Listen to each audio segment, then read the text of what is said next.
رسول اللہ صلی اللہ علیہ وسلم نے فرمایا الا ادلک علی ابواب الخیر، کیا میں تمہیں بھلائی اور نیکی کے دروازوں کے متعلق نہ بتاؤں؟ صحابہ کرام نے جواب دیا جی ہاں، کیوں نہیں؟ تو آپ نے فرمایا الصوم جنہ، روزہ یہ ڈھال ہے، والصدقہ تطفئ الخطیئہ کما یطفئ الماء النار، اور صدقہ انسان کے گناہوں کو اس طرح مٹا دیتا ہے جس طرح آگ کو پانی ختم کر دیتا ہے۔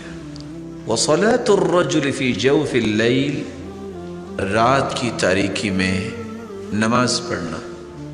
تو روزہ، صدقہ اور تہجد یہ تین اعمال ہیں جس کے بارے میں رسول اللہ صلی اللہ علیہ وسلم نے فرمایا کہ دنیا کے اندر سب سے قیمتی دروازے جو نیکی اور بھلائی کے ہیں وہ تین دروازے ہیں، ان میں روزہ بھی ہے، تہجد بھی ہے اور صدقہ کرنا بھی ہے۔